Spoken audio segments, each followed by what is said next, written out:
ń tẹ̀síwájú nínú ìjọsìn yìí tá a máa farabalẹ̀ láti gbọ́ orin.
Ẹ kí hallelujah. A máa fetí sí àwọn akọrin.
adore you, Heavenly Father, this blessed Sunday morning, Àbùkún orúkọ yín, a gbé orúkọ yín ga fún the àárọ̀ 2nd of August and the first Sunday in the month of August. ọjọ́ kejì ní oṣù kẹjọ àti ọjọ́ ìsinmi àkọ́kọ́. We have to bless you again. The second part of the year is running very fast. Àbùkún orúkọ yín torí abala kejì ọdún yìí tún ti We ń have sáré lọ. less than 5 months to go in 2020, Ní tó oṣù márùn-ún mọ́ nínú ọdún eléyìí, and it's passing away. ó ń kọjá lọ.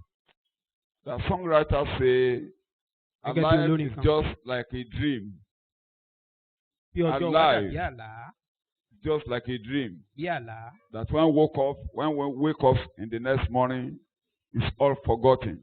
Bàbá tún ti jí láàárọ̀ ọjọ́ kejì, a tún ti gbàgbé gbogbo rẹ̀. One day, corona crisis will be a history. Ọjọ́ kan ń bọ̀ tí kòkòrò tó ń dayé láàmú yìí á dè tán. Prophet Haggai was asking the Israelites, Wòlíì Ágárì he ló said, béèrè "Where are your lọ́wọ́ àwọn fathers? Ísírẹ́lì. Ó ní àwọn bàbá yín ń kọ́. Where are the prophets who prophesied to them? Are they still here today?" Àwọn wòlíì tó sọ tẹ́lẹ̀ fún wọn tí wọ́n sì wà láàyè. He said, "They are all gone. Ó ní gbogbo wọn ti lọ. Therefore, but the word I spoke to them, my law and my covenant, remains the same." Ó ní ṣùgbọ́n ọ̀rọ̀ tí mo sọ fún wọn òfin mi àti ìlànà mi ó wà. In the same way, Bákan náà, we will all go away from here one day, à á kúrò nínú ayé ilé but ìlọ́jọ́. your word remains. Ṣùgbọ́n ọ̀rọ̀ rẹ wà títí. That living word sent to us this morning, Ọ̀rọ̀ ìlú yìí náà ni kò wọ́n sí wa láàárọ̀ that yìí. living word that will make us to live after this word, sent to us this morning. Ọ̀rọ̀ yìí á jẹ́ ká wà lẹ́yìn ayé ilé yìí ẹran sí wa láàárọ̀ yìí. Strengthen our heart. Fún wa lókun. We know nothing exists forever except you. A mọ̀ pé kò sóhun tó wà títí láéláé lẹ́yìn And kò sí in ẹ̀yìn Ọlọ́run. eternity, it will remain you and men who have received your word while they were in the world. Ní ayérayé, a kù ìwọ Ọlọ́run àti àwọn tó gbà ọ́ nínú ayé. Even the Lord Jesus Christ will enter into you, into your bosom, back to his former position before the world was created. Jésù Kristì á wọnú ìwọ Ọlọ́run á padà sí àyè And rẹ̀. it will remain God and man in the new city. Á wá kù Ọlọ́run àti ènìyàn And ní to ìlú count tuntun us worthy for the new city, láti kà wá yẹ fún ìlú tuntun yìí. give us the right message this morning. Ẹ fún wa ní ọ̀rọ̀ títọ́ láàárọ̀ yìí. Break walls, Amen. break barricades, Amen. remove, lift every burden, Amen. and comfort our soul. Amen. Heal the broken-hearted. Amen. Heal our bodies. Amen. It is your word, your will that we should prosper. Make us to prosper. Amen. Ọ̀rọ̀ yín ló lè In mú wa Jesus' sí ọdún, name mú wa we sí pray. ọdún. Jésù Amen. ni àgbàdúrà. Our title, Àkòrí tá à ń wò. Stop Complaining. Ṣíwọ́ àròyé. Stop complaining. Ṣíwọ́ àròyé. God knows all about you. Ọlọ́run mọ ohun gbogbo nípa rẹ. Your regret will end. Ọjọ́ àbámọ̀ rẹ ti dópin. Your regret will end. Ọjọ́ àbámọ̀ rẹ dópin. Jeremiah chapter 20, Ìwé Jeremáyà orí 20, verse 18. ẹsẹ̀ ìkejìdínlógún rẹ̀. Why did we say that you should stop complaining? Èrèdí wo la fi sọ pé kó o ṣíwọ́ àròyé? We handled one out of those points last Sunday. Kókó kan péré la lè wò lọ́sẹ̀ tó kọjá. And we said, God has gone to the source of all your worries and your anxieties. A sì sọ pé Ọlọ́run ti lọ sí orísun gbogbo àníyàn This gbogbo morning. wàhálà rẹ láàárọ̀ yìí. We said we should stop worrying because God will wonderfully rescue all the needy, the poor, from the hand of the wicked.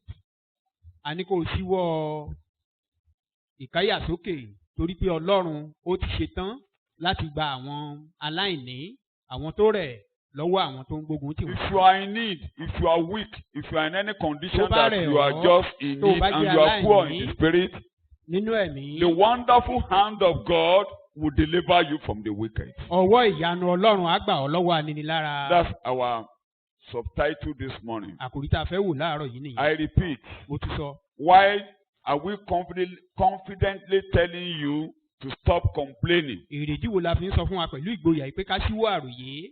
We said, God knows all about you. A ní Ọlọ́run mọ ohun gbogbo nípa And wa. this morning we are declaring to you that He will wonderfully rescue you from the hand of the wicked.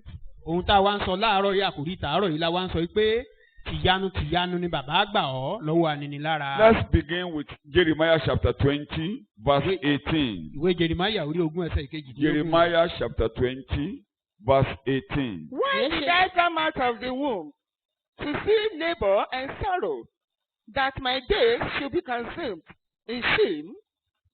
These are part of the questions that we humans normally ask when we have challenges.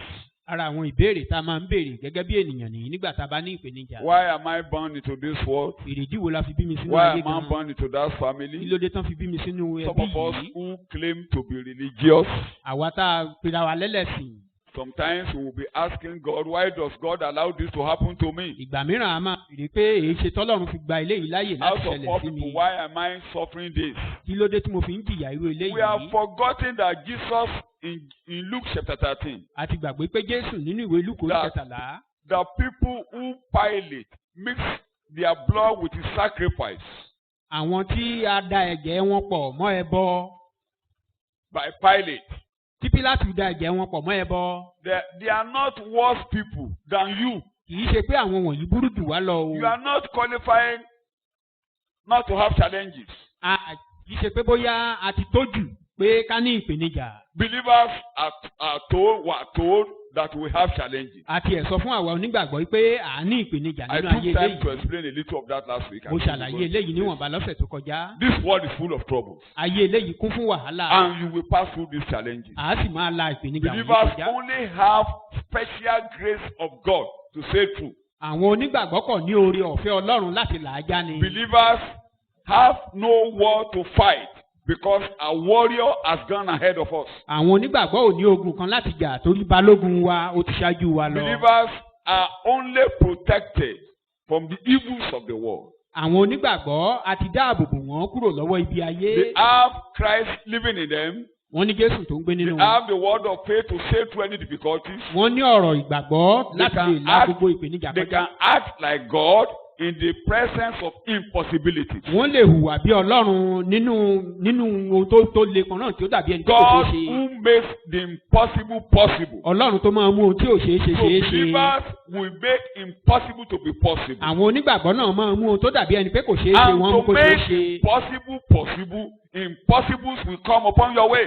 láti lè mú àwọn ohun tí ò ṣeé ṣe láti mú ṣeé ṣe àìṣeé ṣe gbọ́dọ̀ And bá wa when pàdé those lójú ọ̀nà. impossibilities come your way, nígbà tí àìṣeé ṣe bá sì bá wa you will bá receive the ṣe grace to pàdé. stand firm in the midst of impossibilities. àárí oore ọ̀fẹ́ gbà láti dúró nínú Mountains will wàhálà stand yìí. before you. òkèlè a lè bá òkè pàdé Jesus lẹ́yìn did àjò. not say we wouldn't come across mountains. Jésù sọ pé à ní bá òkè pàdé. He even said we will go through fire ó tilẹ̀ sọ pé à la inú iná kọjá. and the fire will not burn you. pé iná ò ní jó wa. So there will be fire. Fire means troubles, crisis, difficulties. iná túmọ̀ sí wàhálà àti àyídáyídá. Like Israelites were passing through fire in the land of Egypt. gẹ́gẹ́ bí àwọn ọmọ Ísírẹ́lì ṣe la iná kọjá ní ilẹ̀ If Íjíbítì. not by revelation, tí kì í bá ṣe nípa ìfihàn. we wouldn't have known that that fire did not consume them. a ní mọ̀ pé iná yìí ò jó wọn. But the written word said, the more they were afflicted, the more they multiplied. ṣùgbọ́n àkọsílẹ̀ jẹ́ kó yé wa pé wọ́n ṣe ń pọ́n wọn lójú sí bẹ́ẹ̀ náà ń They pọ̀ were sí. afflicted.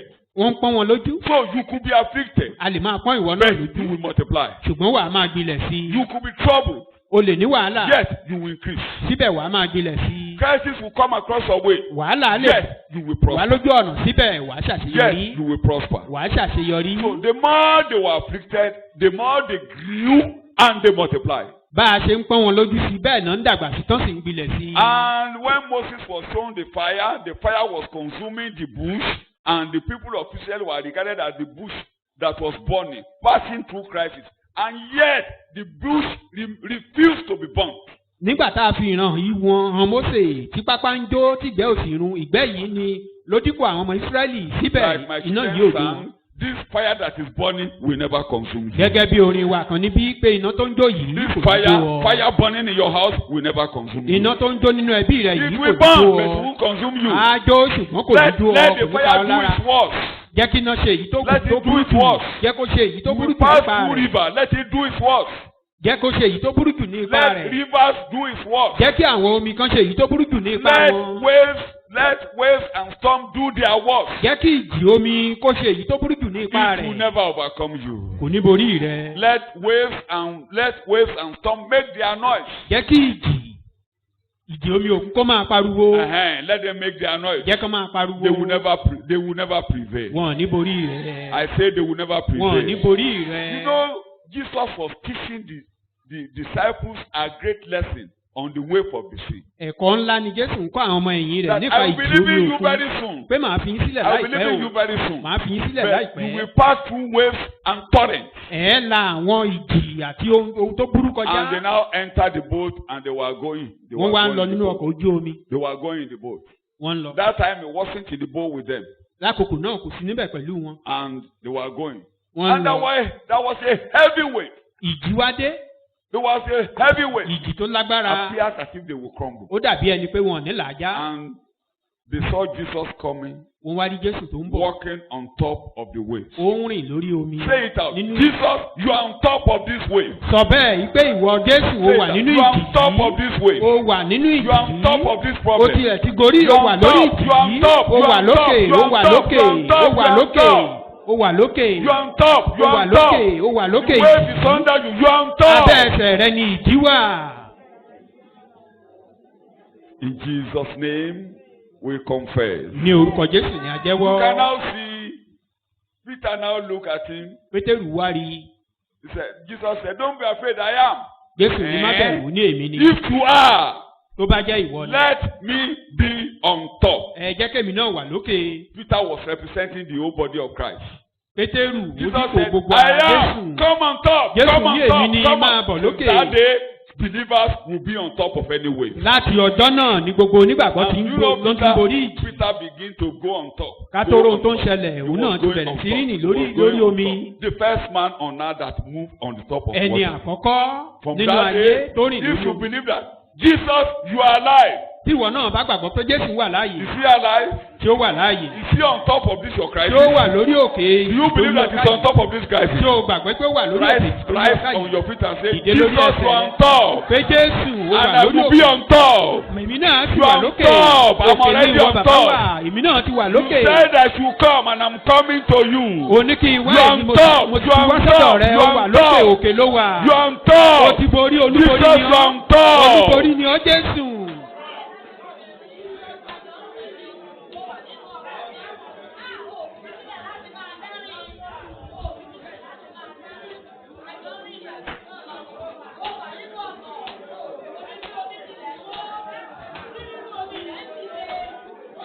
In Jesus' name we pray. Ní orúkọ Jésù ni a So gbàdúrà. take heart.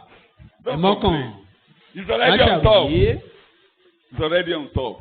Olúborí ni ó ti borí ohun gbogbo. My subtitle, He will wonderfully rescue you out of the hand of the wicked. Pé tìyanu ni ó fi gbà ọ́ lọ́wọ́ àwọn ẹnilára.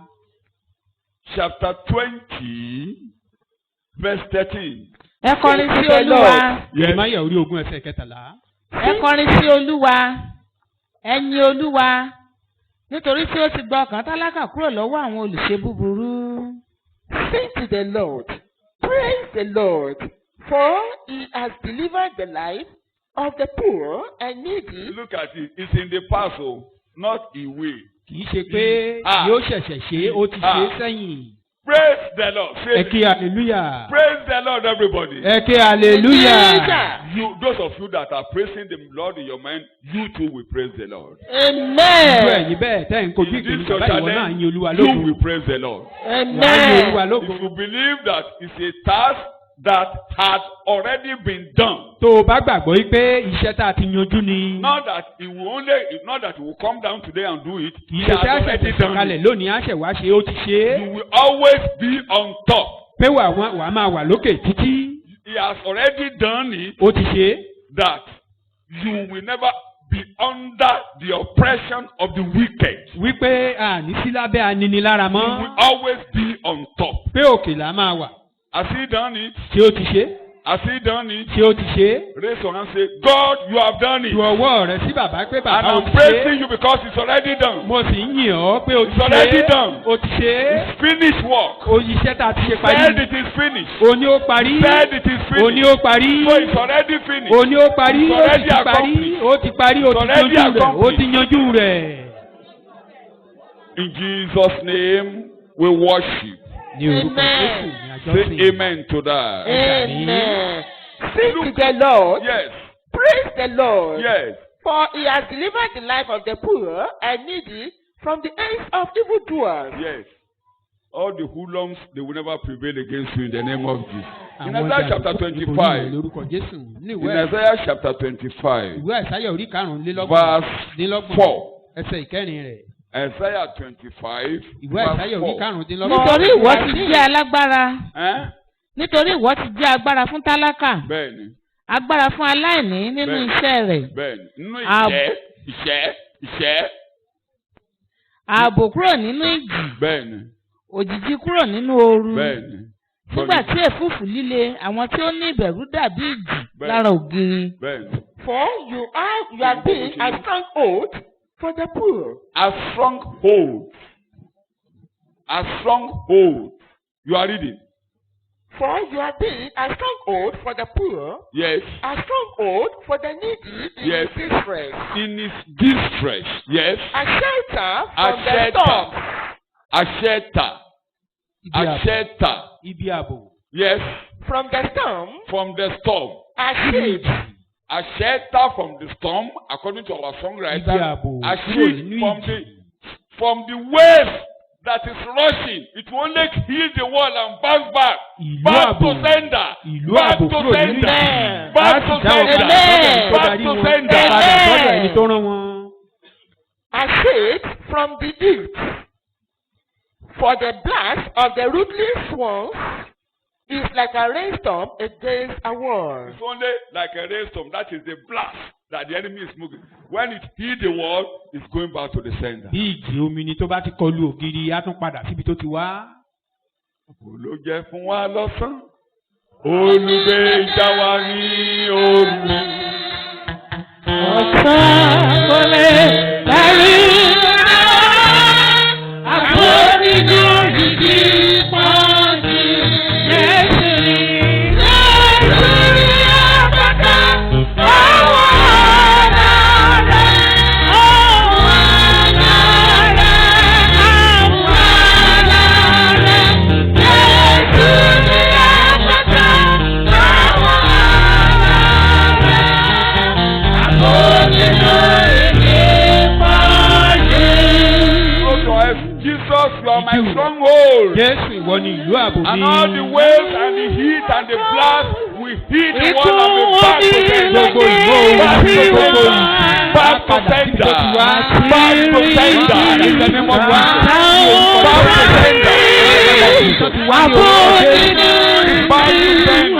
Back to sender. Back to sender. In the name of Jesus.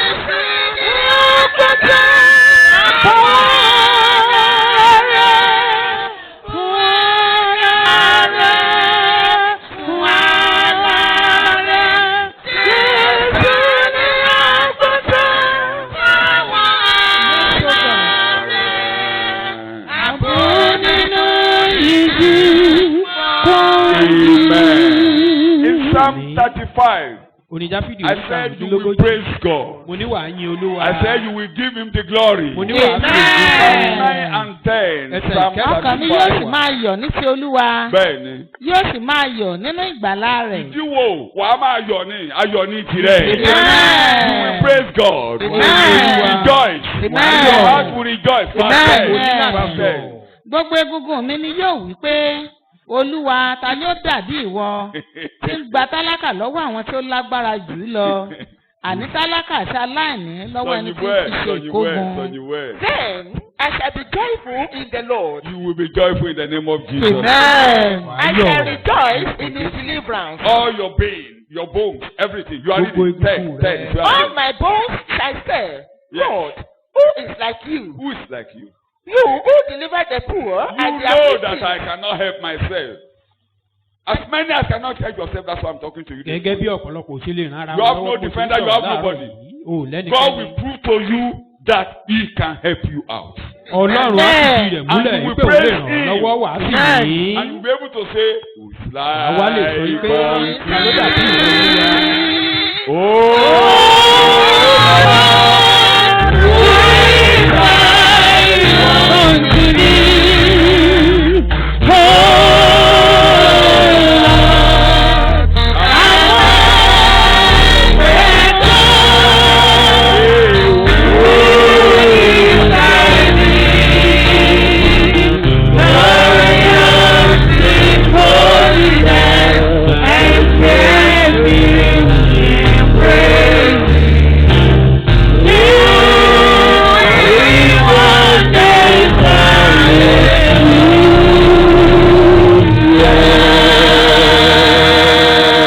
coming to praise the Lord. òun bọ̀ láti wà. Because He will prove to you beyond all reasonable doubt that He is a help to the helpless, a help to the helpless. Torí pé á fìdí rẹ̀ múlẹ̀ kọjá àríyànjiyàn káríyànjiyàn pé òun ni olùrànlọ́wọ́ fún àwọn tí You ò are in a lágbára. difficult situation, you can't help yourself. Ó wà ní ipò tó le tó lè ran ara Somebody rẹ̀ who has lọ́wọ́. done it and he will do it again. Mo ní àwọn tó He ti has ṣe é done rí it tá a fi for ṣe é. others, like that songwriter. What you do for others, Gẹ́gẹ́ bí you will olórin kan do ṣe for sọ me. pé What ohun you tó have ṣe done fún for àwọn others, kan, he will do for you. ohun tó ti ṣe He fún ìwọ náà has not changed. kò yí padà.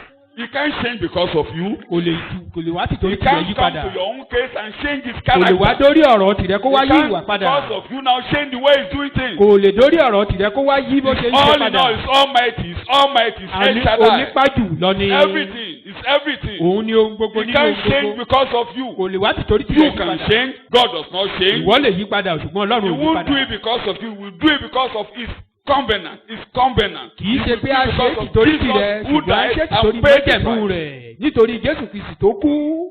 You will be lifted up. Amen. You will be Agbé lifted wa up. sókè. You Agbé will be lifted up. wa You will sókè. be on top of that enemy. Amen. Orí ọ̀tá On top of that crisis. orí ọ̀tá Amen. orí wàhálà ni wà dúró lé. Point number, I have 3 points on that. Oko mẹ́ta ló wà lábẹ́ àkòrí One. yìí. Ìkíní, He will listen to the weeping, to your weeping, a tẹ́tí and sí ẹkún heal rẹ̀. your broken heart. A sì wo ọkàn rẹ̀. Some of you don't weep aloud. Ọ̀pọ̀lọpọ̀ ò kì í sọ That's why I fún said, gbogbo ènìyàn don't rí. complain Òun again. ni mo ṣe sọ pé kó o yé He will ṣàwòyé. listen to your weeping. A tẹ́tí sí ẹkún rẹ̀. He knows you are weeping, Ó and he mọ̀ will pé òun listen to your sọkún. weeping. A sì tẹ́tí sí ẹkún In rẹ̀. Psalm 16, verse 8, Orin let's Dáfídì hear what orí the Bible kẹrìndínlógún says. ẹsẹ̀ ìkẹjọ rẹ̀. Psalm 16, verse 8. Let's Orin hear Dáfídì him. orí kẹrìndínlógún ẹsẹ̀ ìkẹjọ. Èmi ti gbé Olúwa ka iwájú mi nígbà gbogbo. Sorry, Psalm 116, not Psalm 16. I'm sorry. Orin That's Dáfídì orí a slip kẹrìndínlọ́gọ́fà. of the tongue. I'm still coming to Psalm 16, not now. Orí kẹrìndínlọ́gọ́fà. Psalm 116 and verse 8.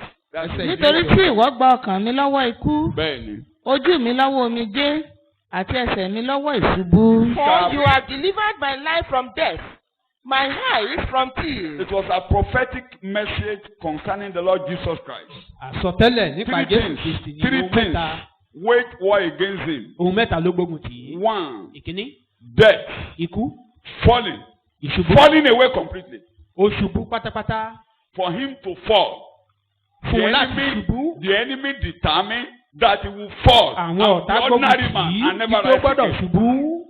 Two, the Ìkejì. enemy determined that he would die and never rise again. Àwọn ọ̀tá pinnu rẹ̀ pé á kú pé kò sì ní dìde mọ́. Number three, Ìkẹta, because of the troubles that were surrounding him, tìtorí wàhálà tó yíká. he was in agony. Ó wà nínú He ìrora. was in weeping. Ó wà nínú ẹkún. You all know that. Gbogbo wa la mọ ilé The yìí. determination of the enemy is to kill him and never to rise again. Ìpinnu ọ̀tá ni láti pa á kó má That dìde if mọ́. he become man and become sinful like man, he will fall from the grace of God and never rise Pé tó again. bá ti wá darapọ̀ mọ́ ènìyàn tó di ẹlẹ́ṣẹ̀ bí ènìyàn á ṣubú The kúrò ní orí moment ọ̀fẹ́ kò ní he lè is dìde buried, mọ́. he will never rise again. Kété tá a bá ti sin òkú rẹ̀ pé kò And ní dìde because mọ́. of that agony, Ìtorí ìrora when he yìí, was going, passing through this world, he saw what he was going. He nígbà tó was ń la in inú ayé agony. kọjá ó wà nínú And he ìrora. began to weep. Even he Ó wá wept sọkún. and prayed, and the sweat coming out was like blood.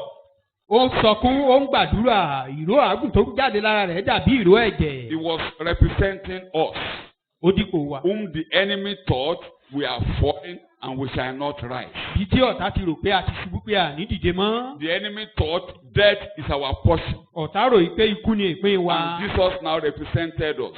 Ṣùgbọ́n nígbà tí Jésù ti wá gba ipò wa báyìí. It's now said he's coming to praise the Lord because the Lord has delivered his eyes from weeping. Ó ní òun bọ̀ láti wá yin Olúwa nítorí pé Ọlọ́run ti gba He ojú has òun kúrò delivered lọ́wọ́ his omijé. feet from sleeping. He won't go to hell. He won't die in hell. Pé He kò won't yóò- fall and fall into sin and never to rise again. Kò ní ṣubú kò ní kú sí ọ̀run àpáàdì kò sì ní wà ní ipò ìṣubú rẹ̀ One mọ́. prophet was even saying, it, all the prophets were talking about him, said, Ọ̀pọ̀lọpọ̀ wòlíì ló sọ̀rọ̀ my nípa rẹ̀. enemy don't rejoice over me. Bí ọ̀tá mi máa yọ̀ Even mí. if I fall, I will rise. Tí mo bá tilẹ̀ ṣubú màá If dìde. I fall, I will Tí mo rise. bá ṣubú màá dìde. Here he said, you don't even allow me to fall. Pé ibi ló tilẹ̀ ti wá ń sọ pé ò tilẹ̀ Plan jẹ́ of kí the n enemy ṣubú. has come to nothing. Àlá àwọn ọ̀tá ti All the dà plan of the sán. enemy on you will come to nothing. Gbogbo ètí ọ̀tá lórí ayé rẹ̀ á dà Those sán of you lórúkọ in Jésù. agony now because you are in crisis, you won't fall. Lóòótọ́ o lè wà nínú ìrora lónìí Jesus ṣùgbọ́n o Christ. ṣubú o ní kú sínú God wàhálà will yìí. wipe away your tears. Ọlọ́run á nu omijé rẹ nù. Like he wiped away the tears of David in 1 Samuel chapter 30. Nínú ìwé Sámúẹ́lì orí We won't read. Samuel kìíní orí We all know ọgbọ̀n the story. bó ṣe nu omijé Dáfídì nù When níbẹ̀. he went away to fight a battle, Nígbà tó before lọ he sí ojú came ogun. back, all his children, his wife, all his belongings were carried away. Ìgbà tó fi máa padà dé àtìyàwó àtọmọ àti gbogbo ẹrù wọn ti palẹ̀ It rẹ̀ is normal mọ́. for us to be in sorrow when we see the unexpected happening to us, the unexpected that is bad Kò happening to us. ṣàjòjì nígbà tá a bá rí ohun tí ò yẹ kó ṣẹlẹ̀ tó ń When ṣẹlẹ̀ we sí see wa tá a bá wà what we nínú feel should not ìṣòro. happen, afflictions, sicknesses, diseases, burglars coming to our home, some things that are strange when they happen. It's normal to be sad. Ohun tá a lérò pé ó yẹ kó ṣẹlẹ̀ bóyá a wà nínú àìsàn So that you are olùkólé weeping àbí àwọn because tí you ò have failed yẹ exam, kò that you are ṣàjòjì pé weeping kí ni wọ́n because bàjẹ́. you are not yet married, you should marry, that you are weeping because you should give birth to children, you are not giving birth to children, that you are weeping because your husband is dead. It's not strange. It's not strange. Pé inú wa bàjẹ́ torí pé ó yẹ ká níyàwó àti ìní ó yẹ ká lọ́kọ àti ìní ó yẹ ká kọ́lé àti ìkó yẹ ká bímọ àti ìbí kò ṣàjòjì Those lọ́kàn wa bá things that are bàjẹ́. making you to weep are normal to the man in the flesh. Àwọn nǹkan wọ̀nyí tó ń pa wá lẹ́kún yìí kò God ṣàjòjì knows you sí are ènìyàn weeping. gẹ́gẹ́ bí ẹlẹ́ran ara. Ọlọ́run mọ̀ pé à ń God sọkún knows lọ́wọ́. you are Ó weeping. mọ̀ pé à ń sọkún. And he will clear your ears from your weeping. A sì nu omijé nù kúrò God will lójú wa. attend to your weeping. Ọlọ́run á tẹ́tí sí ẹkún wa.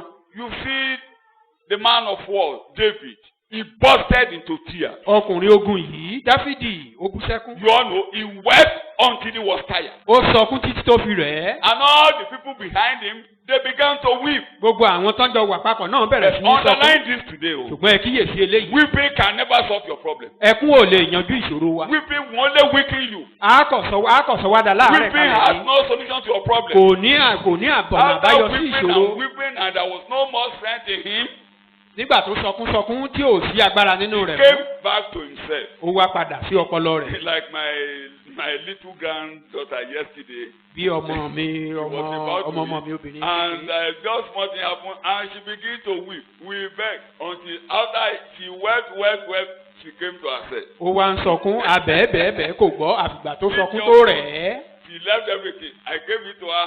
She ran away from me. Bí mo fún And lélẹ̀ yìí á kọ́. after weeping, she came to the end of weeping. Nígbà tó sọkún ó dé òpin ẹkún. She carried the food and come. Ó She came ṣẹ̀ṣẹ̀ to wá the gbé dining oúnjẹ table where I òun wá was. padà. And he took the fork. She took the fork. She began to eat again. Ó bẹ̀rẹ̀ sí ní jẹun. Weeping cannot feed her. Will it feed her? Ìyẹn ni pé ẹkún ò lè Weeping yanjú ohun tó cannot ṣe. solve your problem. Ohun tí mò ń sọ ni pé ẹkún ò lè yanjú ìṣòro. David wept. He got to the end of his strength. Dáfídì sọkún títí tó fi dé òpin agbára He rẹ̀. came to his sense. He gave himself courage. Ṣùgbọ́n nígbà tó wá The yá, Bible ó says, ru ara rẹ̀ lọ́kàn sókè. strengthen himself in the Lord. Ó ru ara rẹ̀ lọ́kàn sókè In your present difficulty, nínú instead ìṣòro of tí wọn náà wà. speak out the Bible that you know. That's why you should read and let the word of God be in you. Sọ ọ̀rọ̀ Ọlọ́run tó mọ̀ èrèdí nìyí tó fi yẹ ká máa ka Bíbélì. What Ọ̀rọ̀ náà you wà nínú wa. believe is what you must confess in the midst of difficulty. The Bible declares, I believe so I have spoken. Bíbélì sọ wípé mo gbàgbọ́ bẹ́ẹ̀ náà ni mo ṣe ń sọ. When you believe, you will speak. Tó o bá gbàgbọ́ wà á sọ. Believe what God has for you in this crisis. Gba Say ohun it tí out. Ọlọ́run ní fún ọ Say nínú it out. ìṣòro yìí Say ìwọ náà it sọ out. síta. Say, if you are Sọ sick, síta. say, it's my head and my healer. tó o bá mọ̀ pé Say it òun ni out. okun mi òun ni olùmúláradá mi sọ If síta. you want to give birth to children, say it out. tó o bá fẹ́ bímọ sọ síta. He said, I will replenish. I will say it. pé màá máa gbilẹ̀ màá Does máa he say you tẹ̀lé. will fail? ṣé o sọ pé wàá kùnà. He said you will prosper. Didn't he say so? ó ní wàhálù àlùyọ ló sọ àbí kò Did sọ he say you bẹ́ẹ̀. won't marry? ṣé o sọ pé ò ní And God said you gbéyàwó. won't marry? ṣé ọlọ́run sọ Like bẹ́ẹ̀ pé ò ní Yoruba used to lọ́kọ. say that you will be left out. You will be left. Did God say you will be left out? àbí ọlọ́run sọ pé òun á gbàgbé Speak rẹ. what God has spoken about you. sọ ohun tí ọlọ́run ti sọ nípa rẹ. When you say it, you will be strengthened. tó o bá ti sọ wàá máa That's gba the okun courage. sí i. And from immediately God wipe away his tears. kété ní kété náà ni ọlọ́run nu omijé rẹ God nù. also will wipe away your own tears. ọlọ́run á nu omijé rẹ nù. God will wipe away your own tears. ọlọ́run á nu omijé ìtìwọ́ náà nù. You also know the case of Mordecai. Gbogbo àná Mordecai la- sat down. amọ̀rọ̀ ti Mọ́díkáì. Tore his clothes, put ashes on his head, and he began to weep. ó da ẹrú borí ó fa aṣọ rẹ̀ yóò bẹ̀rẹ̀ sí ní But sọkún. that was not the solution. ṣùgbọ́n kì í ṣe ọ̀nà àbáyọ Solution nìyẹn. came when he went into prayers. ọ̀nà àbáyọ wá Even nígbà though tó the wọnú Bible àdúrà. didn't say prayer there, but he declared a 3-day fasting, and that fasting means prayer, fasting and ó prayer. polongo àwẹ̀ ọjọ́ mẹ́ta ìyẹn àdúrà Instead àti of- àwẹ̀. Ìdà ń bọ̀ o. Can that ṣùgbọ́n tó bá jókòó tó ń sọkún pé idà ló ń bọ̀ yìí ṣé ìyẹn yanjú rẹ̀. ikú dé o. pé ikú ló ń bọ̀ yìí kó bẹ̀rẹ̀ sí ní sọkún. Orí ń burú o. kó máa ṣépè léra Ó ti rẹ̀. rọrùn o. Ayé òun ti lófo iná jóun o. ìpè lónírúurú kó máa ṣe léra rẹ̀. Wọ́n ti tún wá òun débí o. Àwọn ọ̀tá They rẹ̀ located him again, this our enemy. Wọ́n fẹ́ kí n jẹ wọn mọ́ They don't want o. me to eat. Can Walk that on my solve the head. problem? Bẹ́ẹ̀yẹn lè yanjú ìṣòro. Can this solve the problem? Bẹ́ẹ̀yẹn á yanjú He ìṣòro. went on his knees. Ó Go lọ sórí on your ekún knees. rẹ̀. Ìwọ náà lọ sórí ekún rẹ̀. Speak the word out and Sọ speak. ọ̀rọ̀ jáde. Tell God, this is what you have said. Sọ fún This is what you Ọlọ́run. have Ìwọ said. ló sọ ọ̀rọ̀ Are yìí. you not the one that said so? Àbí ìwọ kọ́ ló sọ eléyìí? Are you a liar? Have you changed? Àbí o Have you àbí o changed on parọ́ my ni case? àbó ti yí padà Have you ní. changed on my case? Àbí o ti wá yí padà torí ọ̀rọ̀ tèmi. When you are able to say that before Tó o bá ti lè sọ one, níwájú Olúwa. you will be strengthened. Ìkíní, Two, wàá fi ẹsẹ̀ ara rẹ̀ you will múlẹ̀. laugh at last. Ìkejì, wàá rẹ́rìn You nígbà will laugh at òṣè. last. Wàá rẹ́rìn níkẹyìn. Shout hallelujah. Ẹ ké hallelujah. Shout Ẹ hallelujah. ké hallelujah. Shout hallelujah. Ẹ ké hallelujah. Why? Ìrèdí wo? Point number one, under he will listen to your weeping Kókó and àkọ́kọ́ heal your broken heart. lábẹ́ wípé Why yóò will they tẹ̀sí do it? ẹkún rẹ̀ á sì Point number wo one, underline ọkàn this. ìrora rẹ̀ We sàn. have a warrior who has gone ahead. Torí pé a ní We balógun have the tó ti Lord lọ of ṣáájú wa. warrior. A ní balógun tó ti lọ ṣáájú Ọlọ́run wa. àwọn ọmọ ogun. Kí lorúkọ rẹ̀ ń jẹ́ o? Ọlọ́run àwọn ọmọ ogun. Odogun náyà, díkẹ̀ náyà, sí Jesus. Odogun náyà, díkẹ̀ náyà. Sí Jesus. Odogun náyà, díkẹ̀ náyà. Odogun náyà, díkẹ̀ náyà. He's the only one that the enemy fears. Òun nìkan ni ọ̀tá bẹ̀rù. He's the only one, the only name that the earth, the heavens, the earth, demons, sin and unseen powers fear him. Orúkọ ẹyọ kan ṣoṣo tí ọ̀run àti ayé agbára ìrí àti èyí tí a rí tí wọ́n After the bẹ̀rù. resurrection, they Lẹ́yìn thought àjíǹde rẹ̀. when he was dying, that was the end to him. Nígbà tó ń kú lọ, wọ́n rò pé òpin ìrìn But àjò when rẹ̀ he nìyẹn. got life and he came out Ṣùgbọ́n nígbà tí ìyè wọnú rẹ̀ and tó was ti ń giving ṣe righteousness, tá a wá gbé aṣọ òdodo wọ̀. his darkness was lighting Tí ò kí a tan ìmọ́lẹ̀ sí òkùnkùn and rẹ̀. was giving the garment of A righteousness. wá fi aṣọ òdodo You wọ̀. can now move fast and move very fast Ó wá and lè yára enter rìn. and go and deliver the poor, Láti lè deliver gba àwọn those òtòṣì. in captivity. Àwọn tí a tó wà nínú ìgbèkùn ó lè gbà wọ́n. He was confidently going to paradise. Ó lọ sí Paradíṣe. And pẹ̀lú people ìgboyà. at the gate, Àwọn tó sì wà lẹ́nu ọ̀nà. the men at the gate, demons and forces of darkness Àwọn agbára that, òkùnkùn, àwọn agbára yìí that tó wà lẹ́nu are ọ̀nà. blocking our progress, that are Tán lè blocking dí your way, ìtẹ̀síwájú wa that are lọ́wọ́. blocking your way, Tán lè dí wa that lọ́wọ́ are lójú blocking the ọ̀nà. way of life to you. Tán lè dí ọ̀nà ìyè And he wa was lọ́wọ́. going fast. bó ṣe ń lọ to go ní and bring kankan his people out. He will bring you out today in the name of Jesus. láti lè lọ kó àwọn ènìyàn wọn And jáde they á mú ọ challenge, jáde láàárọ̀ open lórúkọ the Jésù. gate. ó ní ẹ ṣílẹ̀kùn Since that day, underline my language. láti ọjọ́ náà ẹ Since ṣe that day, the gate is open. láti Gate ìgbà tí a ti will be ṣílẹ̀kùn open for sílẹ̀. you on his own accord. bẹ́ẹ̀ náà ni ilẹ̀kùn á máa ṣí sílẹ̀ fún wa fúnra rẹ̀. There is no gate that can lock you. pé kò sí ilẹ̀kùn tó lè tì mọ́ wa. You all know Peter. gbogbo alamọ Pétérù When Peter was in prison, nígbà tó wà nínú ẹ̀wọ̀n when he was jailed, he was put there ó wà nínú túbú under the control of soldiers. àwọn He was jagunjagun only yíká sleeping. ṣe ló ń And they locked first gate, second gate, and he was only sleeping. wọ́n ti ẹnubodè àkọ́kọ́ àti kejì àti When kẹta the angel of God woke him up and he nígbà was tí going, áńgẹ́lì olúwa jí can any gate stand before him? Can any gate withstand him? ṣé ẹnubodè kankan lè dúró a níwájú warrior rẹ̀ has gone ahead. torí pé balógun ti ṣáájú rẹ̀ Say, the warrior has gone ahead. balógun ti ṣáájú The warrior has gone ahead. balógun ti ṣáájú mi He lọ. was challenged. Who are you? ta ni ọ́ Open the door. Who are you? ṣílẹ̀kùn He said, I am the Lord of hosts. ó ní èmi ni olúwa I àwọn am ọmọ the ogun warrior. èmi ni gbagun I fought èmi ni and I balógun won. mo ti jà mo How ti many of you borí believe that he has fought and mélòó has nínú wa won? ló gbàgbọ́ pé ó ti jà ó ti borí. Ó jà, ó borí, wíbẹ̀ You lẹ́ẹ̀mẹ́ta. fall. ó jà ó Ìwọ̀n. borí Eo, ó jà ó borí. gbogbo ilẹ̀kùn kó máa ṣí. Every door be open Lórúkọ Jésù in gbogbo the ilẹ̀kùn name kó máa of ṣí. Jesus.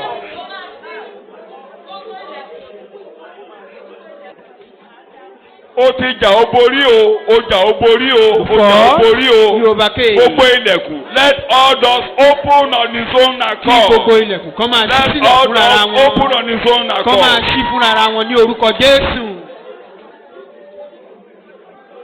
In Jesus' name we pray. Ní orúkọ Jésù ní Say amen àgbàdúrà. loud. Ẹ ṣàmì. Amen. I've said this testimony in your presence about 2 or 3 times. Mo ti jẹ́rìí yìí níwájú wa It bí was when ẹ̀ẹ̀kan one bí of my ẹ̀ẹ̀mejì. children was looking for admission. And Nígbà tí ọmọ mi kan fẹ́ ń everything wá ọ̀nà sí became ilé ìwé blocked. gíga, Everything became so blocked. gbogbo rẹ̀ dípọ̀. And I saw that he was confused. Mo wá rí i pé ojú rẹ̀ dàrú. Come on, Mo ní kó máa let's go and pray. Let's ká go lọ and sínú rejoice. àdúrà. And we went to Ká the lọ presence jọ́sìn of fún God and we were rejoicing. A lọ síwájú Olúwa jọ́sìn. And I was given a message. Let us read Acts chapter 12.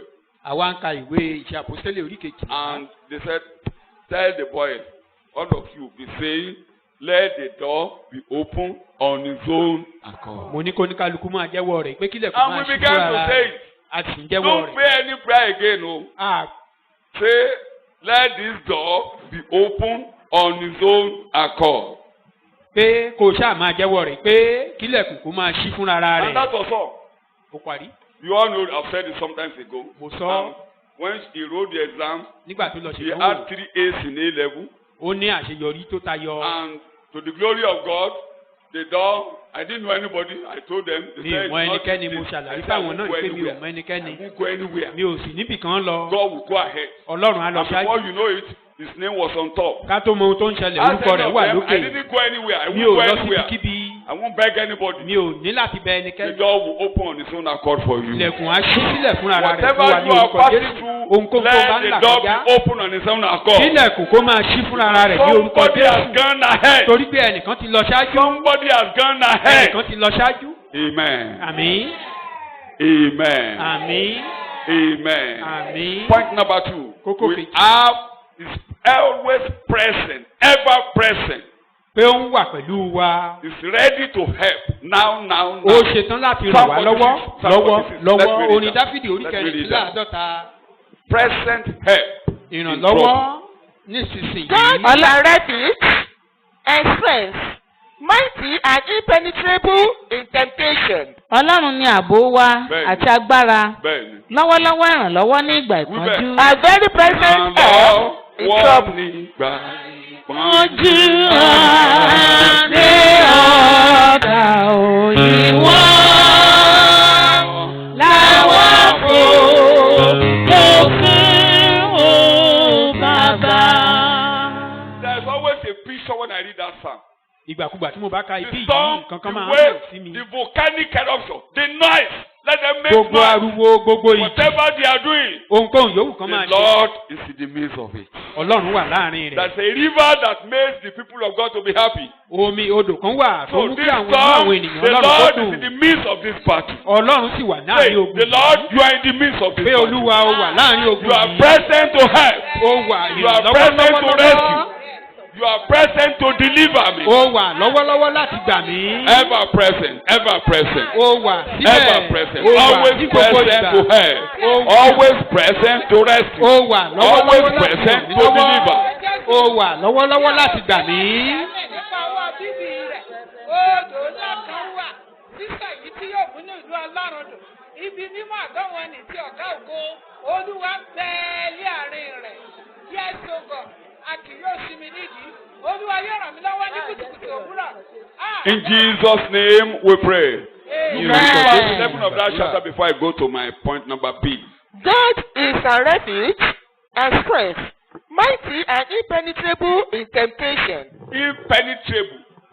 Demons, forces, weaknesses, whatever is against cannot penetrate. ohunkóhun yòówù No, àìsàn you àjàkálẹ̀ can't àrùn kò lè penetrate. wọlé wọn lè wọlé. No way for the devil. Say, Sọ́nà no fẹ́ẹ́ way for you here. sáyè fèsì No wáyé way lọ for fún- that. kò No sáyè way fún for No ọ̀dà way for crisis. kò sáyè No fún way. No way for àgbà failure. kò You sáyè No fún way. ìkùnà can't penetrate. You Wọn lè can't. No wọlé. way for that. kò No sọ́nà way. No fún way yín for kò you. sọ́nà Impenetrable. kò ṣeé wí You kò can never ṣeé penetrate. You wọ̀ can never penetrate. o ò lè You wọlé can never o ò penetrate. lè wọlé.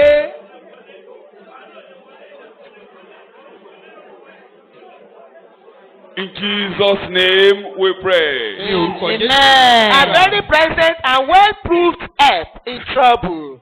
Well proved help. ìrànlọ́wọ́ Well proved. lọ́wọ́lọ́wọ́ A help that has been proved and it has never failed. ìrànlọ́wọ́ tí a ti fìdí rẹ̀ múlẹ̀ tí ò sì lè kùnà. Ó ti dánwò, a ti dánwò. He has Kò kùnà tried rí. it, he has proved it, Kò kùnà rí. he has never failed, Kò kùnà rí. he has never Kò lè failed, lórí ẹ̀ kó kùnà. and cannot come unto you and then Kò fail. kùnà rí.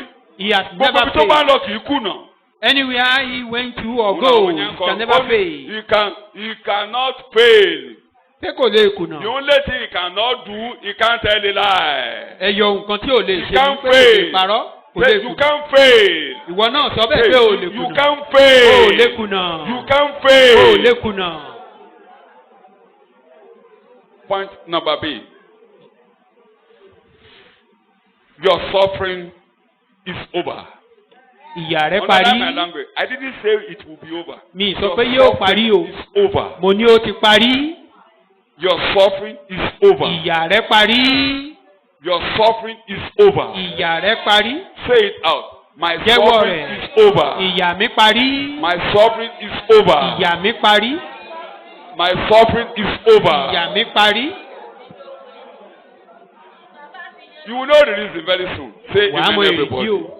Isaiah chapter 14. Ìwé Àìsáyà orí kẹrìnlá. You can read verse 4 and verse 5. Ẹsẹ̀ Isaiah ìkẹrin. chapter 14. Ẹsẹ̀ You ìkarùn-ún. can read verse 4, verse 5. ní ìwọ sì fi ìjọba ní ìwọ sì fi ọba Bábílónì ṣẹ̀fẹ̀ yìí tí ìwọ sì wí pé anilára ni a ti ṣe dákẹ́ alọ́nilọ́wọ́gbà wúrà Ó mà dákẹ́ dákẹ́. Ṣé o àṣẹ ò lè ṣe jù bẹ́ẹ̀ lọ? So you can't do olúwa more ti than ṣe that. ọ̀pọ̀ olùṣe búburú Ọṣẹ ò lè ṣe jù bẹ́ẹ̀ lọ. Your enemy Àti cannot ọ̀pá do aládé more àwọn than this. alákòóso. O ò lè ṣe jẹ́lé tó ń ṣe yẹn You lọ. can't do more than that. Àṣẹ ò máa dákẹ́. So you be Àṣẹ silent. ò ti dákẹ́. So you silent Àṣẹ ò ti already. dákẹ́. You be silent So already. you can be silent. So you can be silent. You O can't lè do more than dákẹ́. that. O lè You ṣe have jù done báyìí your lọ. work. So O ti you have ṣèyí to tó be burú jù silent ní on my ipá rẹ o ní láti panumọ́ náà ni. Why? The Lord has Ìdí wo? broken. You are reading. You are reading. Olúwa ti ṣẹ́ ọ̀pá olùṣe búburú.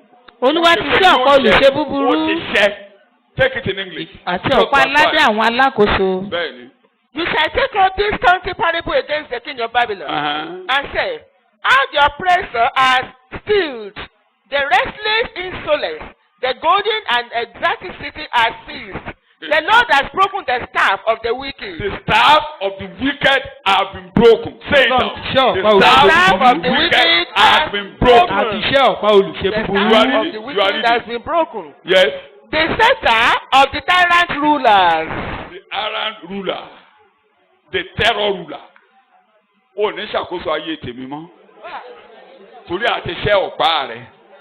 àti gba You will agbára not lọ́wọ́ govern. rẹ̀. You will not rule over me O ò lè again. ráyè lórí Your ayé staff mi has mọ́. been broken. You O have ò no lè jẹ chance. lórí ọ̀rọ̀ ayé mi You mọ́. cannot gain. So dandan ló gbọ́dọ̀ dákẹ́. Therefore you must be O gbọ́dọ̀ silent. dákẹ́. You must be silent. Ìdákẹ́rọ́rọ́ gbọ́dọ̀ dé. There must be still In the name of stillness. Jesus. Ní orúkọ Jésù. You know what will happen after this? You Ẹ̀mú will tá wá prosper. ṣẹlẹ̀ lẹ́yìn eléyìí ni You pé will wàhálà plant, ló yọ. grow and reap. Wàá gbìn, wàá kórè. Amos chapter 9. Ámósì orí kẹsàn-án. Verse 14. I Ẹsẹ̀ ìkẹrìnlá rẹ̀. cannot but mention that verse Mi ò before I lè give you ṣàìfẹ́nu the kàn án. reason why your suffering is over. Ìdí tí ìyà rẹ̀ fi dópin. I cannot but read verse 14 of Amos èmi ó sì tún mú ìgbèkùn Ísírẹ́lì ènìyàn. before I go and emphasize the reasons why your suffering is over. Kí n tó lọ fẹnu kan ìrètí tí ìjìyà rẹ̀ fi dópin. Introduction to the reason why your suffering is over. Ìfáàrà sí ìdí tí ìjìyà rẹ̀ Isaiah fi dópin. chapter 14, Òun ni verse ìwé Àìsáyà orí 5. kẹrìnlá ẹsẹ̀ ìkarùn-ún. verse 5. Ẹsẹ̀ ìkarùn-ún He has rẹ̀. broken the scepter of the wicked. Ó ti ṣẹ́ ọ̀pá olùṣe búburú. He has stopped the mouth of the lion. Ó ti dí ẹnu So kìnìún you ni. be silent on your case. Torí náà wọ́n gbọ́dọ̀ panumọ́ lórí And you ọ̀rọ̀ will rẹ̀. now prosper. Wàá wà lálùyọ. Amos 9, Ìwé Ámósì orí verse kẹsàn-án. 14. ẹsẹ̀ Amos ìkẹrìnlá rẹ̀. 9, verse 14. èmi ó sì tún mú ìgbèkùn Ísírẹ́lì ènìyàn mi padà bọ̀. Bẹ́ẹ̀ni. Wọ́n ó sì kọ́ ahoro ìlú wọn nì. You will recover all that you have lost. Amen. Pé ohun gbogbo tó ti will pàdánù recover all ni that wàá you rí have padà. lost. Amen. And it will always be like a dream to you. Á sì Amen. Don't Wọ́n- bother. You can be late in childbearing. O lè pẹ́ kó o tó bímọ o. Getting married. O lè pẹ́ kó o tó gbéyàwó. You will marry lọ́kọ. and recover all lost ground. Wàá gbéyàwó wà lọ́kọ Don't gbogbo bother tó ti your- pàdánù ni wàá padà Don't rí. sing a song that when will I eat the fruit of this child? You Má will kọrin eat pé the ìgbà wo fruit ni of màá your jẹun child. àwọn ọmọ yìí. You will eat the Amen. fruit of your labor. Wàá jẹ iṣẹ́ Amen. ọwọ́ rẹ̀ wàá sì jèrè àwọn Don't ọmọ bother your yìí. head. Má I've kóra said rẹ̀ sí it wàhálà about lórí. 2 occasions in your presence. Mo ti máa sọ bí ẹ̀ẹ́dẹ̀jì àbí ẹ̀ẹ́dẹ́ta My láàrin wa. auntie, that is the senior, it's a senior to my mother. You all know Mama Wawo. She gave birth to the last baby at 50. Ẹ̀gbọ́n ìyá mi. Between 50 and 60, I can't remember exactly. Ó ti fẹ́ẹ̀ tó 50 ọdún kó tó bí And everybody àbíkẹ́yìn say, rẹ̀. eh? Gbogbo ó wá ya gbogbo ènìyàn lẹ́nu. Ipe bó o lóye fẹ́ jẹun ọmọ That ilé boy yìí. fed him, and we all lie down at his back like. Ọmọ yìí gan tá a wá ń sọ yìí, ó tọ́jú màmá òun gbogbo wa látòlẹ́yìn rẹ̀. He came to my house some weeks ago. Ó wá sílé mi láìpẹ́ I yìí. said, don't lose your ground, though. There's something in you that God has placed there, and you have been saying it that you want to help humanity. You can't help humanity outside the Bible.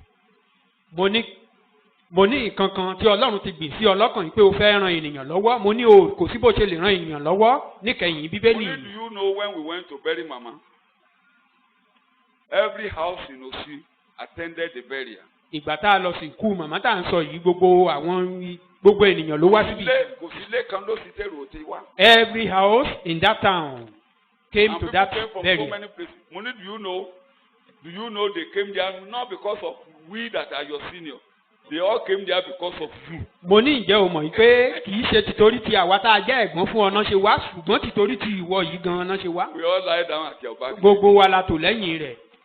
So you will recover lost ground. Gbogbo ohun tó ti pàdánù ni wàá rí You will padà. recover lost ground. Gbogbo ohun tó ti pàdánù You have Ọlọ́run á dá not padà fún lost ọ. anything. O ò tiẹ̀ pàdánù You ohunkóhun have gan. not lost anything. O ò pàdánù You ohunkóhun. will recover lost ground. Gbogbo ohun tó ti pàdánù lọ́lọ́run á dá You are padà fún reading. ọ. You are reading. You are èmi ó reading. sì tún mú ìgbèkùn Ísírẹ́lì ènìyàn mi padà bọ̀. Yes. Wọ́n ó sì kọ́ ahoro ìlú wọn nì.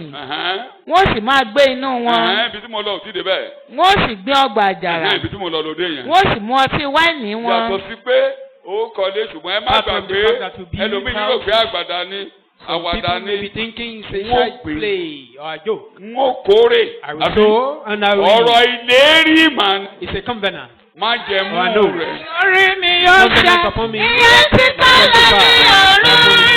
Already. Adé Olúwa bí rẹ̀. Èrè yóò wá ní mi. Múra rárá. Múra rárá. Ìrẹ̀ yóò ní àwa ní mi. Àwa ní mi. Múra rárá. Ilẹ̀kùn ìlú ni yóò ṣí o. Wọ́n bì. Wọ́n wọlé. Ọ̀rọ̀ yìí rẹ̀. Ìjẹ̀mú rẹ̀ lórí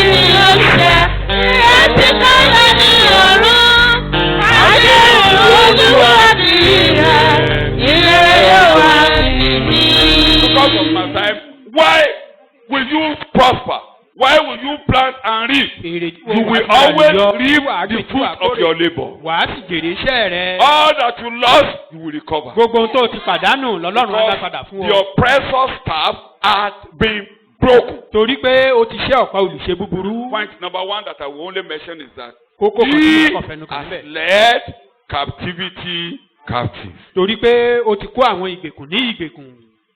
The one holding your hand. ẹni tó di ọwọ́ rẹ̀ mú tó kó ọ ní pápá mọ́ra. Wọ́n ìwé aláwìyé kan ní primary school. wọ́n Yorùbá book in those ẹnìkan days. tí ó bá fẹ́ jẹun tó jẹ́ pé wọ́n ń gbóúnjẹ rẹ̀ jẹ tí ọwọ́ rẹ̀ ò lè tẹ́ nu. somebody that wanted ẹran to tí nínú eat ìwé but was aláwìyé. unable in the den ẹni aláwìyé. tí ò jẹ́ kọ́wọ́ rẹ̀ tẹ́nu that àti person gbéèdè. that is hindering you has been taken captive. ọwọ́ rẹ̀ á tẹ́nu látọ̀kókó yìí lọ. that is you will succeed. Aninilára àti gbéèdè. that oppressor has been chained. The captor have been held captivity. ẹni tó kó ọ ní papámọ́ra àti kó òun gan ní The papámọ́ra. person sitting on your blessing and himself has been led into captivity. ẹni tó jókòó lórí ìbùkún rẹ̀ òun gan fúnra rẹ̀ àti kó And sínú who did that? Jesus did that. Jésù ni. Jesus did that. Jésù ló ṣe And when léyìí God fún wa. wanted to do it, ìgbà tọ́lọ́run God fẹ́ ṣe. rose up in all his power.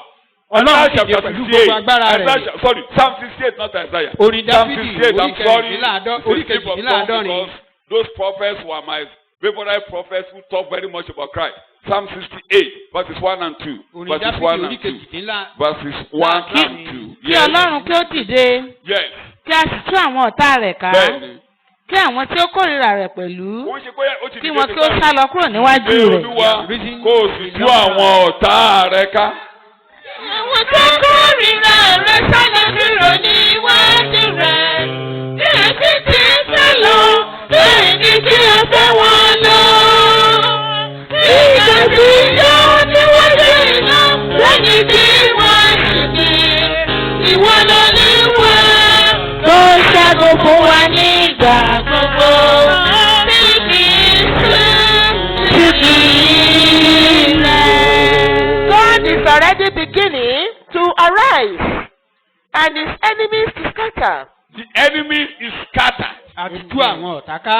Let them also You can't gather again on my case. sọ fún wọn pé wọn You are ẹ̀ lè already kóra nígbà scattered. lórí ọ̀rọ̀ mímọ́ àti tú You are yín ká. already scattered. àti tú ẹ̀yin You ọ̀tá ká. can't gather. ẹ lè kóra You yín can jọpọ̀ no sórí longer ọ̀rọ̀ mímọ́. gather. ẹ lè kóra jọpọ̀ Your sórí ọ̀rọ̀ purpose mímọ́. cannot come to pass. ète yín ò lè wá You sí are already ìṣẹ́ mọ́. scattered. àti tú yín ká. You cannot bring to pass what you plan. o gbogbo ète yín You ẹ̀ are lè wá already sí scattered. ìṣẹ́ mọ́ àti tú yín ká.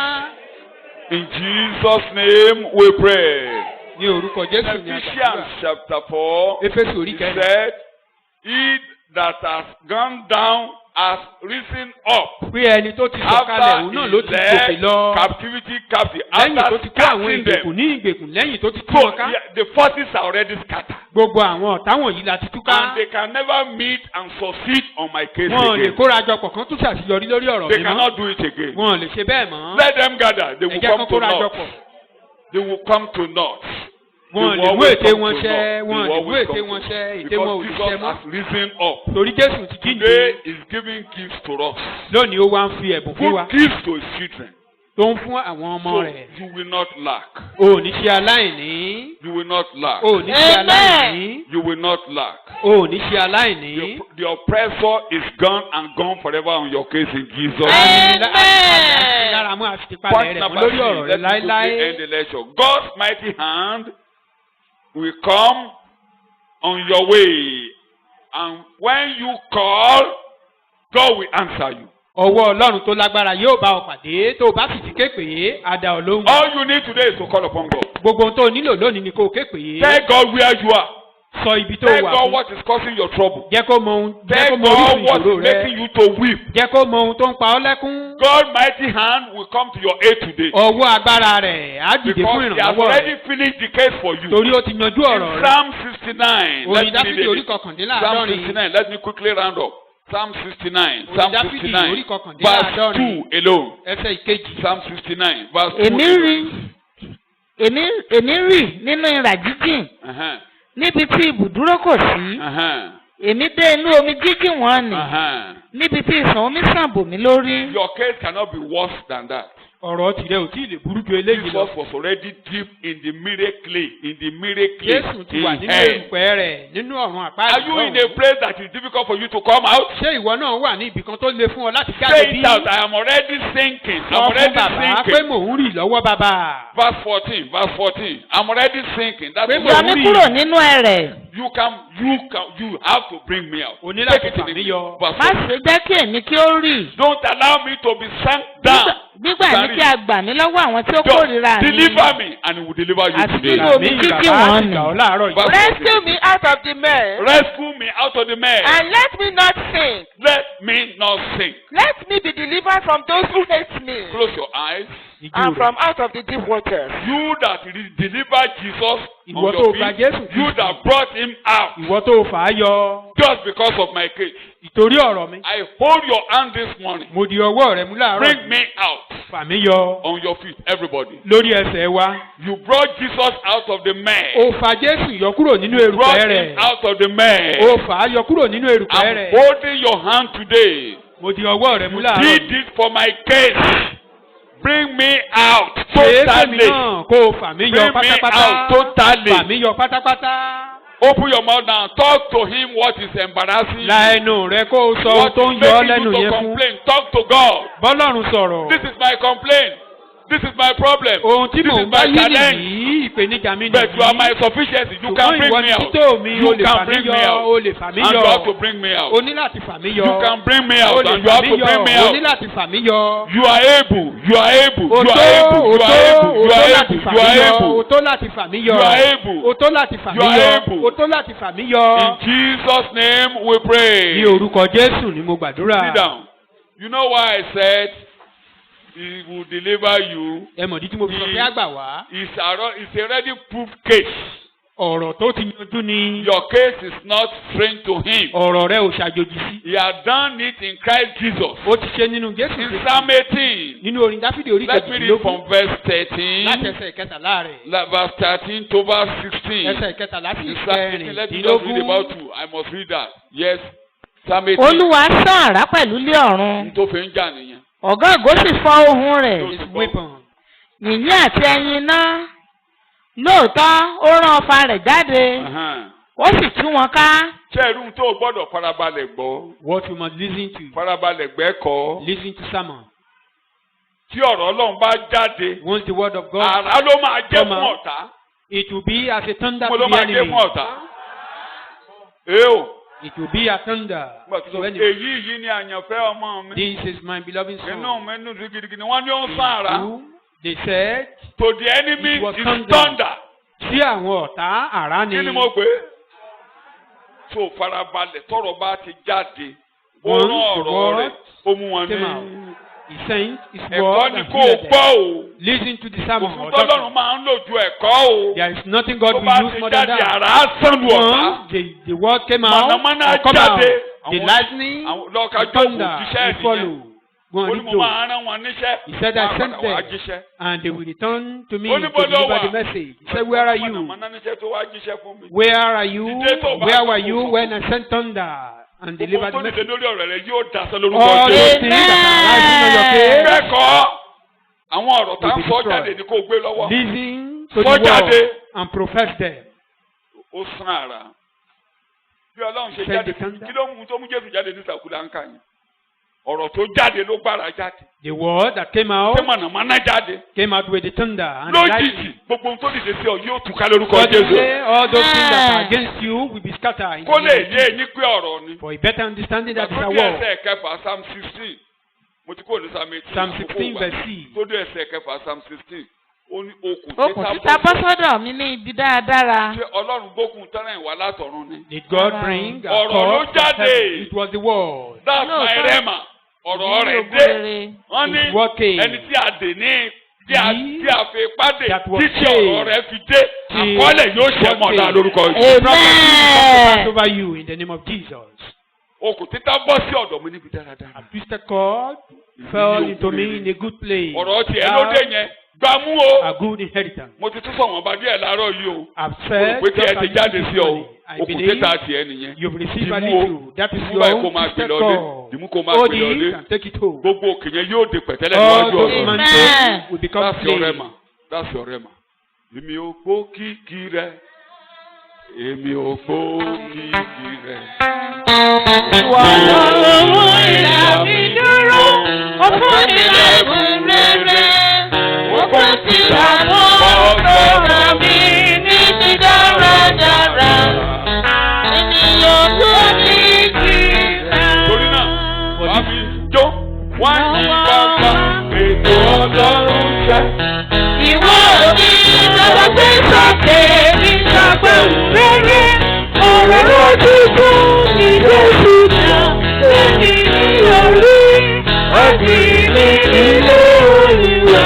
Ìgbẹ́ mi fẹ́ mọ́ mi. Say amen to that, everybody. Ẹ ṣàmì. Gbogbo èrò ìbínú jẹ́ ọkàn rẹ̀, àá wòsàn pátápátá. All your sorrowful Má heart fọ nǹkan will be pamọ́ healed. fọ́lúwa o. Don't hide anything from God. Gbogbo ohun tó dàbí ẹ̀gbin. All that Torí you ẹ̀dá ni ẹ̀ṣẹ̀. feel Ẹ̀dá ni ẹ̀ṣẹ̀. because sin is a nature. Àbíwá bẹ́ẹ̀ ni. O lè gbára rẹ̀. You can't O deliver lè gbára rẹ̀ lọ́wọ́ You ẹ̀tanú. can't deliver O lè gbára yourself rẹ̀ from lọ́wọ́ envy. ìyẹn òdì. You can't O deliver lè yourself gbára rẹ̀, o from lè dára rẹ̀ gbà.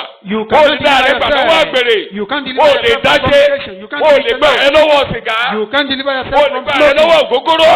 Not even from drinking. Inú ló wà, inú ló wà. It's daring. Bí o lè rárá mi lọ́wọ́ lọ à I ń sọ can't help láàárọ̀ myself with yìí. what we are talking about. Tí ọ̀rọ̀ tó bá ti di pé ó lè ràn ọ́ lọ́wọ́. Once Láàárọ̀ you know yìí, the word Olúwa can yóò help fà ó you. yọ. God will deliver you. Olúwa yóò fà ó yọ. God will deliver you. Ayọ̀ yóò gba ọkàn rẹ̀. And your heart will be filled with Mọ́láyọ̀ yóò joy. gba ọkàn rẹ̀. Your heart will Amen. be filled with Mọ́láyọ̀ joy. yóò gba ọkàn rẹ̀. Your heart will be filled with Láti joy. àkókò yìí, ó jẹ gàba lórí ọ̀tá. You will rule over your enemy. Ó jẹ gàba lórí ẹ̀ṣẹ̀. You will rule Amen. over sin. Ẹ̀ṣẹ̀ ò ní jọba lórí ayé rẹ Sin will mọ́. no more rule Ẹ̀ṣẹ̀ ò over ní jọba you. lórí ayé rẹ mọ́. Sin will no more Ẹ have má dominion gbàgbé. over you. Don't forget. Mo ti ń rush báyìí, mo fẹ́ close. About to Ẹ close. má gbàgbé. Don't Ẹ má forget. gbàgbé. Don't forget. Kò ní gbọ́ ti ọ̀tá lórí ọ̀rọ̀ rẹ. God will no more listen to enemy The no enemy you. will always speak. Ọ̀tá máa sọ̀rọ̀. They will always want to gather. Wọ́n á fẹ́ máa kóra jọ. God will never listen to them. Ọlọ́run ni ò ní tẹ́tí sí wọn. God will never listen to them. Ọlọ́run ni ò ní tẹ́tí sí wọn. God has turned their back in Christ. Torí pé Ọlọ́run ó ti yí ẹ̀yìn wọn padà nínú Jésù And Kristi. whatever you do today, the enemy will Ohunkóhun tó o bá ṣe never lónìí. win any case on your case in the name of Jesus. Ọ̀tá ò lè làyọ lórí ọ̀rọ̀ rẹ mọ́. I've told you, you Mo are sọ free fún wa. from suffering. A ti bọ́ lọ́wọ́ ìyà. You are free from suffering. A bọ́ lọ́wọ́ ìyà. You are even free from hell. A bọ́ lọ́wọ́ ọ̀run You are àbáàdì. free. A bọ́. Torí ibi àyè ńlá la máa gbé ọ lọ. You will be Kí taken ni mo to an forúkọ rẹ̀ expansive jẹ́? area. O.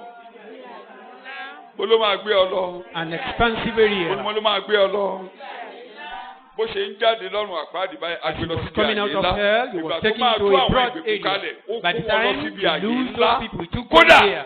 ó ṣe gbogbo ayé fojú rí pé fún ọ̀rọ̀ rẹ. Even the old people Oore saw tí you. hàn ní fọwọ́ bò jẹ́ ní oore tirẹ̀. Therefore, your case Oore is not a òsì hidden tó oore ló sọ thing. pé ká má jẹun gbọ́. Your own case is not a hidden Gbogbo ẹ̀yìn rẹ̀ thing. pé mọ̀mọ̀ jẹun gbọ́. Ẹ má jẹ kẹ́kẹ́ All lẹ́nu. those who are Òsì saying, ìbítí let's ìṣòro do ni. it secretly. That is not okay. Tó oore bá ti já tó bá ti jọ́dọ̀ Ọlọ́run ni. Once it's from Kò God, ṣeé gbé pamọ́. you can't hide it. Tíṣú bá ta tán, ó lè gbé pamọ́. Ibi ló máa gbé gbàdélé. Ọlọ́kadà kan ló máa bá ọ gbé. That is when God bless you, you Torí ò can't lè hide dàrú. it. Tó You bá ta, cannot, ó lè dàrú. you can't bear it alone. Àbó lè dàrú. Can you carry it alone? Ọlọ́kadà kan ló máa bá ẹ gbé. Somebody will just help you. A sọ fáwọn ẹlẹ́gbẹ́, àwẹ̀ lónìí. That person will inform another person. Mẹ́ṣiṣẹ́ mọ́. I will no more work Ó sọ fún mi again. gan, mo gbé iṣu kan kó bá The rí. money I was paid today is Kó ló ti gbé. where Ó did yẹ you kó get kó kó that? ẹni yẹn. Kó o tó mọ ọlọ́kadà míì tí wọ́n bá ọ rí àṣẹ yẹn lọ sóko lọ́la. Before you know it, another Okada man will Oore call jẹ́ you, want me to oníṣe follow you. lọ́wọ́ bò lórúkọ Jésù. Your own goodness will not be the one that can Oníṣe lọ́wọ́ bò cover. lórúkọ No Jésù. one can cover it. Mọ̀mọ̀ jẹ́ ń gbọ́, mọ̀mọ̀ jẹ́ kẹ́nikẹ́ni gbọ́. Don't allow Oore ò tí anybody tó to oore be ni. here. It means Oore that tèmi, that á kárí ayé goodness, gbogbo ayé á máa ròyìn rẹ̀. my own Gbogbo ayé á goodness, kó kìkì rẹ̀ pátápátá. people will pronounce it. Torí ìjà mi They will parí. announce it. Sọ bẹ́ẹ̀ lẹ́ẹ̀mejì, Because my ìjà mi suffering parí. ended. Ìjà mi parí. The end of my Ìjà mi suffering. parí. The end of my suffering. Ìjà mi parí. The end of my Ẹ̀ṣẹ̀ ò suffering. ní borí mi. Sin will Wàhálà not ò ní have borí dominion. mi. Sin will not Lórí ẹ̀ṣẹ̀ dominate rẹ̀ over lórúkọ me. Jésù, ìjà mi parí. ẹ jẹ́ ká dúpẹ́ lọ́wọ́ Ọlọ́run dáadáa. Let's thank God. òpin ìyà wa nìyẹn. The end of our suffering. Òpin wàhálà wa. The end of our trouble. Òpin ìdààmú wa. The end of our suffering. Ọjọ́ rere wa ti dé.